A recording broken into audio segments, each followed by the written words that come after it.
कहा जाता है कि सम्राट अशोक ने एक सीक्रेट ग्रुप बनाया था जिसमें 9 लोग थे। इन 9 लोगों को ऐसा ज्ञान दिया गया था जो इंसानियत की मदद भी कर सकता था और उसे बर्बाद भी कर सकता था। कहानी के अकॉर्डिंग ये सब 261 बीसी के कलिंग युद्ध के बाद हुआ।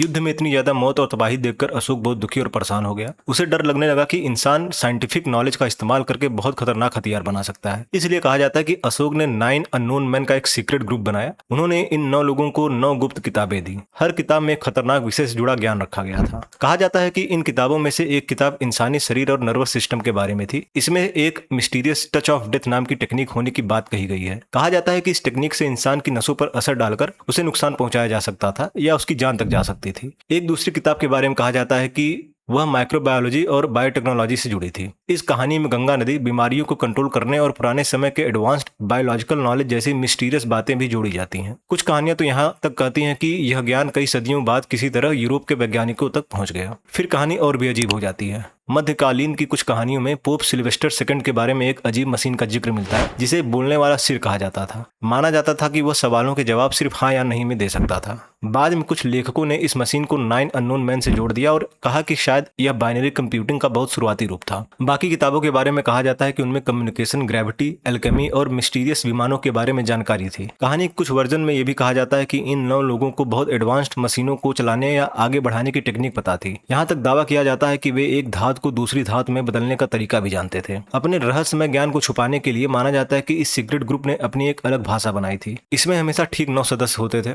जब भी किसी एक सदस्य की मौत हो जाती या वो ग्रुप से रिटायर हो जाता तो उसकी जगह एक नया मेंबर ले लेता था। लेकिन यहीं पर हमें असली इतिहास और कहानी के बीच फर्क समझना चाहिए। ऐसा कोई एंशिएंट इंस्क्रिप्शन, आर्कियोलॉजिकल एविडेंस या बची हुई संस्कृत की किताब नहीं मिली है जो यह साबित करे कि 9 अननोन मैन सच में मौजूद थे। इस कहानी का आधुनिक रूप मुख्य रूप से टैलबर्ट मुंडी के 1923 के नॉवल द 9 अननोन की वजह से फेमस हुआ और शायद यही इस पूरी कहानी की सबसे दिलचस्प बात है। चाहे 9 अननोन मैन वास्तव में मौजूद थे या सिर्फ एक कहानी थे, यह लेजेंड एक बहुत ही असली सवाल उठाती है। क्या होगा जब ह्यूमन इंटेलिजेंस और टेक्नोलॉजी उसकी मोरालिटी और सही गलत की समझ से ज्यादा तेजी से आगे बढ़ जाए। हमने इस समस्या को न्यूक्लियर वेपन्स के समय भी देखा है और आज आर्टिफिशियल इंटेलिजेंस के साथ भी यही सवाल हमारे सामने है।